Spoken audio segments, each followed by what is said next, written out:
BJP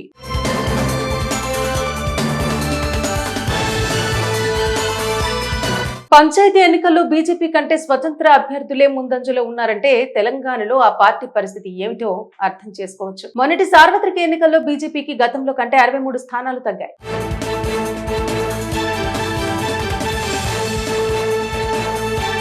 2019లో ఒంటరిగా 303 స్థానాలు గెలుచుకున్న బీజేపీ 243 సీట్లకి పరిమితమైంది. సీట్లు భారీగా తగ్గినప్పటికీ బీజేపీకి తగ్గిన ఓటింగ్ షేర్ మాత్రం 1% కంటే తక్కువే కావడం గమనార్హం.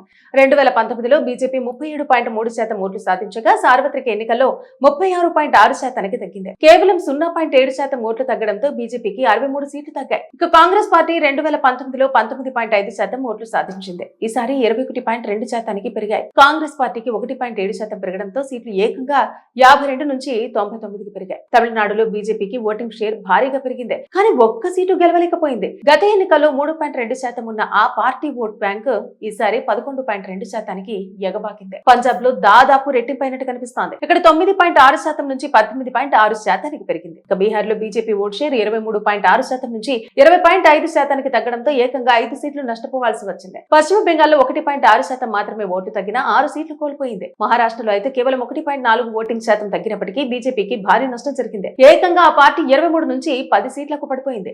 మహారాష్ట్రలో కాంగ్రెస్ ఓటు బ్యాంకు 16.3% నుంచి 17.1%కి పెరిగింది. అయినా సీట్లు ఏకంగా 1 నుంచి 13కు చేరుకున్నాయి. రాజస్థాన్ లో 3.7% ఓట్ల తేడాతో గత ఎన్నికల్లో ఒక్క సీటు గెలుచుకొని కాంగ్రెస్ ఇప్పుడు 8 స్థానాలు దక్కించుకుంది. ఉత్తరప్రదేశ్ లో కాంగ్రెస్ ఓట్ షేర్ 6.3% నుంచి 9.5%కి పెరగడంతో సీట్లు 6కు పెరిగాయి. ఎస్పీ ఓట్ షేర్ మాత్రం 18% నుంచి 33.5%కి పెరిగింది. దీంతో ఆ పార్టీ 37 సీట్లలో గెలిచింది. ఉత్తరప్రదేశ్ లో కూటమి vote bank BJP vote bank దాదాపు సమానంగా ఉంది. బీజేపీ ఇక్కడ 43% ఓట్లు సాధించింది. ఇదిలా ఉండగా బీజేపీకి 2019 లోక్సభ ఎన్నికల కంటే ఈసారి 70 లక్షల ఓట్లు అధికంగా పడ్డాయి. తెలంగాణలో ఆ పార్టీ స్వయంకృత అపరాధాలే ఈ పరిస్థితికి కారణంగా చెప్పవచ్చు. ఇక బీజేపీ రాష్ట్ర అధ్యక్షుడిగా బండి సంజయ్ కుమార్ ను తప్పించి కిషన్ రెడ్డికి బాధ్యతలు అప్పగించడంపై అటు ప్రతిపక్షాలతో పాటు సొంత పార్టీ నేతలు శ్రేణుల్లో కూడా ఇక బీఆర్ఎస్ పై విరుచుకుపడుతుండటం వల్లే బండి సంజయ్ ను తప్పించి ఫేవర్ గా ఉండేందుకే కిషన్ రెడ్డిని తీసుకొచ్చారన్న ఆరోపణలు అప్పటి నుండి వినిపిస్తూనే ఉన్నాయి. అయితే ఈ ఆరోపణలపై కిషన్ రెడ్డి క్లారిటీ ఇచ్చే ప్రయత్నం చేశారు అప్పట్లో. ఇక తెలంగాణలో బీజేపీకి కొద్దో గొప్ప ఆదరణ వచ్చిందంటే దానికి కారణం బండి సంజయ్ కుమార్ అని చెప్పడంలో ఎలాంటి అతిశయోక్తి లేదు. బీజేపీ రాష్ట్ర అధ్యక్షుడిగా తనదైన స్పీచ్లతో యువతను బీజేపీ వైపు తిప్పుకోవడంతో పాటు కార్యకర్తల్లో సరికొత్త ఉత్సాహాన్ని నింపడంలో ప్రత్యేక పాత్ర పోషించారు.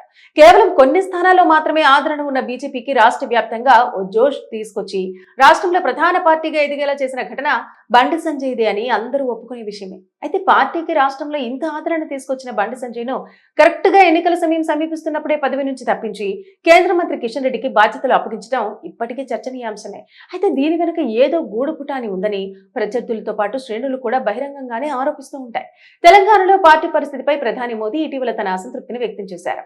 తెలంగాణలో బీజేపీ ప్రతిపక్ష పాత్రను సమర్థంగా పోషించడం లేదని, మంచి టీం ఉన్నప్పటికీ అవకాశాలను సద్వినియోగం చేసుకోవడంలో విఫలమవుతున్నారని ప్రధాని మోదీ తీవ్ర అసంతృప్తి వ్యక్తం చేశారు. కాంగ్రెస్ ప్రభుత్వంపై ఎదుర్కొనే అంశాలను హైలైట్ చేయడంలో, పార్టీ గ్రాఫ్ ను పెంచుకోవడంలో ఎంపీలు నేతలు సీరియస్ గా పనిచేయడం లేదని ఆయన విమర్శించారు. తెలంగాణలో మంచి అవకాశాలున్నా వాటిని ఉపయోగించుకోవడంలో సమస్యలు ఎదురవుతున్నాయని మోదీ పేర్కొన్నారు. తెలంగాణ ఎంపీలు జాతీయ పరిణామాలపై మరింత యాక్టివ్ గా ఉండాలని ప్రధాని మోదీ సూచించారు. బీజేపీ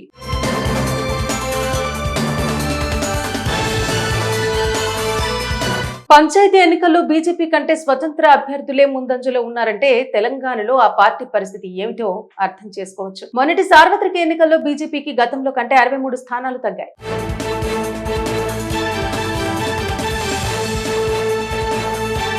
2019లో ఒంటరిగా 303 స్థానాలు గెలుచుకున్న బీజేపీ 243 సీట్లకి పరిమితమైంది. సీట్లు భారీగా తగ్గినప్పటికీ బీజేపీకి తగ్గిన ఓటింగ్ షేర్ మాత్రం 1% కంటే తక్కువే కావడం గమనార్హం.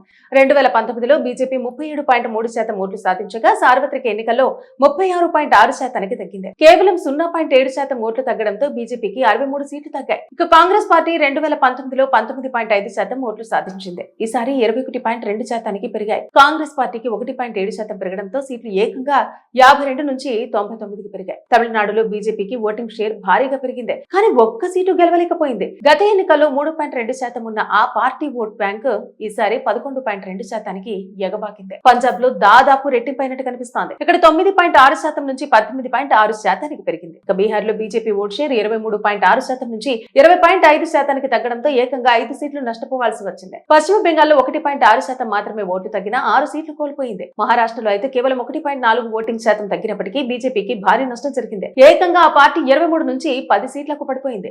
మహారాష్ట్రలో కాంగ్రెస్ ఓటు బ్యాంకు 16.3% నుంచి 17.1% పెరిగింది. అయినా సీట్లు ఏకంగా 1 నుంచి 13కు చేరుకున్నాయి. రాజస్థాన్ లో 3.7% ఓట్ల తేడాతో గత ఎన్నికల్లో ఒక్క సీటు గెలుచుకుని కాంగ్రెస్ ఇప్పుడు 8 స్థానాలు దక్కించుకుంది.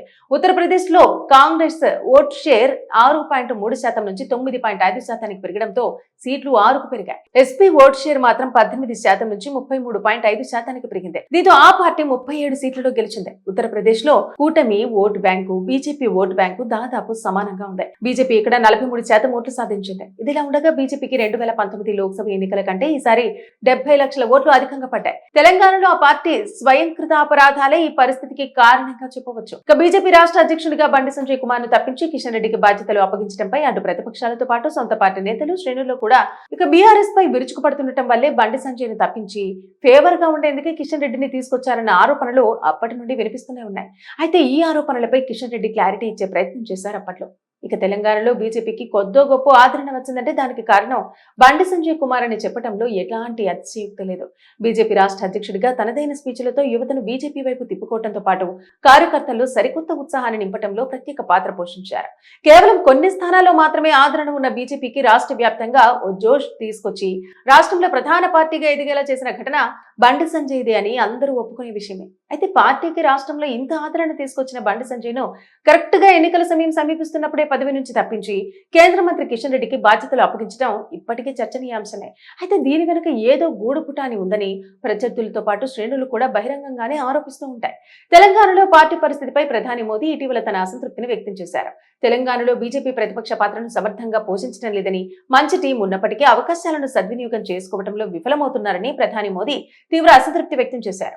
కాంగ్రెస్ ప్రభుత్వంపై ఎదుర్కొనే అంశాలను హైలైట్ చేయడంలో, పార్టీ గ్రాఫ్ ను పెంచుకోవడంలో ఎంపీలు, నేతలు సీరియస్ గా పనిచేయటం లేదని ఆయన విమర్శించారు. తెలంగాణలో మంచి అవకాశాలున్నా వాటిని ఉపయోగించుకోవడంలో సమస్యలు ఎదురవుతున్నాయని మోదీ పేర్కొన్నారు. తెలంగాణ ఎంపీలు జాతీయ పరిణామాలపై మరింత యాక్టివ్ గా ఉండాలని ప్రధాని మోదీ సూచించారు. బీజేపీ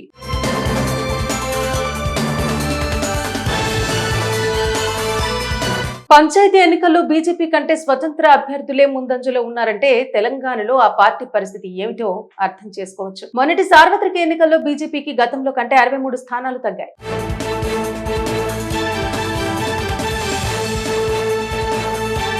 2019లో ఒంటరిగా 303 స్థానాలు గెలుచుకున్న బీజేపీ 243 సీట్లకి పరిమితమైంది. సీట్లు భారీగా తగ్గినప్పటికీ బీజేపీకి తగ్గిన ఓటింగ్ షేర్ మాత్రం 1% కంటే తక్కువే కావడం గమనార్హం. 2019లో బీజేపీ 37.3% ఓట్లు సాధించగా సార్వత్రిక ఎన్నికల్లో 36.6%కి తగ్గింది. కేవలం 0.7% ఓట్లు తగ్గడంతో బీజేపీకి 63 సీట్లు తగ్గాయి. ఇక కాంగ్రెస్ పార్టీ 2019లో 19.5% ఓట్లు సాధించింది. ఈసారి 21.2%కి పెరిగాయి. కాంగ్రెస్ పార్టీకి 1.7% పెరగడంతో సీట్లు ఏకంగా 52 నుంచి 99కి పెరిగాయి. తమిళనాడులో బీజేపీకి ఓటింగ్ షేర్ భారీగా పెరిగింది, కానీ ఒక్క సీటు గెలవలేకపోయింది. గత ఎన్నికల్లో 3.2% ఉన్న ఆ పార్టీ ఓట్ బ్యాంక్ ఈసారి 11.2%కి ఎగబాకింది. పంజాబ్ లో దాదాపు రెట్టింపైనట్టు కనిపిస్తోంది. ఇక్కడ 9.6% నుంచి 18.6%కి పెరిగింది. ఇక బీహార్ లో బీజేపీ ఓట్ షేర్ 23.6% నుంచి 20.5%కి తగ్గడంతో ఏకంగా 5 సీట్లు నష్టపోవాల్సి వచ్చింది. పశ్చిమ బెంగాల్లో 1.6% మాత్రమే ఓటు తగ్గిన 6 సీట్లు కోల్పోయింది. మహారాష్ట్రలో అయితే కేవలం 1.4 ఓటింగ్ శాతం తగ్గినప్పటికీ బీజేపీకి భారీ నష్టం జరిగింది. ఏకంగా ఆ పార్టీ 23 నుంచి 10 సీట్లకు పడిపోయింది. మహారాష్ట్రలో కాంగ్రెస్ ఓటు బ్యాంకు 16.3% నుంచి 17.1%కే పెరిగింది. అయినా సీట్లు ఏకంగా 1 నుంచి 13కు చేరుకున్నాయి. రాజస్థాన్ లో 3.7% ఓట్ల తేడాతో గత ఎన్నికల్లో ఒక్క సీటు గెలుచుకుని కాంగ్రెస్ ఇప్పుడు 8 స్థానాలు దక్కించుకుంది. ఉత్తరప్రదేశ్ లో కాంగ్రెస్ ఓట్ షేర్ 6.3% నుంచి 9.5%కి పెరగడంతో సీట్లు 6కు పెరిగాయి. ఎస్పీ ఓట్ షేర్ మాత్రం 18% నుంచి 33.5% పెరిగింది. దీంతో ఆ పార్టీ 37 సీట్లలో గెలిచింది. ఉత్తరప్రదేశ్ లో కూటమి vote bank, BJP vote bank దాదాపు సమానంగా ఉంది. బీజేపీ ఇక్కడ 43% ఓట్లు సాధించింది. ఇదిలా ఉండగా బీజేపీకి 2019 లోక్సభ ఎన్నికల కంటే ఈసారి 70 లక్షల ఓట్లు అధికంగా పడ్డాయి. తెలంగాణలో ఆ పార్టీ స్వయంకృత అపరాధాలే ఈ పరిస్థితికి కారణంగా చెప్పవచ్చు. ఇక బీజేపీ రాష్ట్ర అధ్యక్షుడిగా బండి సంజయ్ కుమార్ ను తప్పించి కిషన్ రెడ్డికి బాధ్యతలు అప్పగించడంపై అటు ప్రతిపక్షాలతో పాటు సొంత పార్టీ నేతలు, శ్రేణుల్లో కూడా ఇక బీఆర్ఎస్ పై విరుచుకుపడుతుండటం వల్లే బండి సంజయ్ ను తప్పించి ఫేవర్ గా ఉండేందుకే కిషన్ రెడ్డిని తీసుకొచ్చారన్న ఆరోపణలు అప్పటి నుండి వినిపిస్తూనే ఉన్నాయి. అయితే ఈ ఆరోపణలపై కిషన్ రెడ్డి క్లారిటీ ఇచ్చే ప్రయత్నం చేశారు అప్పట్లో. ఇక తెలంగాణలో బీజేపీకి కొద్దో గొప్ప ఆదరణ వచ్చిందంటే దానికి కారణం బండి సంజయ్ కుమార్ అని చెప్పడంలో ఎలాంటి అతిశయోక్తి లేదు.